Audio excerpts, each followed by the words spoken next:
വിശപ്പില്ലാത്തവന് അത്താഴം കഴിക്കണോ? അതെ, വിശപ്പില്ലാത്തവനും അത്താഴം കഴിക്കൽ സുന്നത്തുണ്ട്. തസഹറു ഫഇന്ന ഫിസ്സുഹൂരി ബറക. നിങ്ങൾ അത്താഴം കഴിക്കുക, തീർച്ചയായും അത്താഴം കഴിക്കുന്നതിൽ ബറക്കത്തുണ്ടെന്ന് റസൂൽ നമ്മെ പഠിപ്പിക്കുന്നുണ്ട്.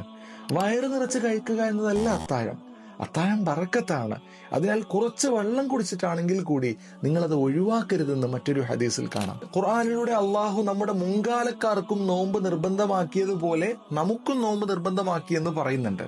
എന്നാൽ അവരുടെയും നമ്മുടെയും നോമ്പിനിടയിലുള്ള ഒരു വ്യത്യാസം അത്താഴം കഴിക്കലാണെന്ന് മുസ്ലിം റിപ്പോർട്ട് ചെയ്ത ഹദീസിൽ കാണാം. അപ്പോൾ ഇനി എപ്പോഴാണ് അത്താഴം കഴിക്കേണ്ടത്? അത്താഴം കഴിക്കേണ്ട സമയം രാത്രിയുടെ ആദ്യ സമയം മുതൽ സുബ്ഹി ബാങ്ക് വരെയാണ്. എന്നാൽ അത്താഴം കഴിക്കുന്നത് അവസാന സമയത്തേക്ക് പിന്തിപ്പിക്കുന്നതാണ് ശ്രേഷ്ഠത.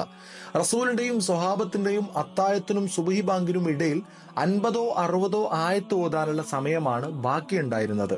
അഥവാ സുബ്ഹി ബാങ്കിന്റെ 10 15 മിനിറ്റ് മുന്നേ അത്താഴം കഴിക്കലാണ് ഉത്തമം. ഇതുപോലെയുള്ള വീഡിയോകൾ നിങ്ങൾക്ക് ഇന്നും വാട്സാപ്പിലൂടെ ലഭിക്കാനായിട്ട് ഈ കാണുന്ന നമ്പറിൽ വാട്സാപ്പ് മെസ്സേജ് അയച്ച് നമ്മുടെ വാട്സാപ്പ് ചാനൽ നിങ്ങൾക്ക് ജോയിൻ ചെയ്യാവുന്നതാണ്.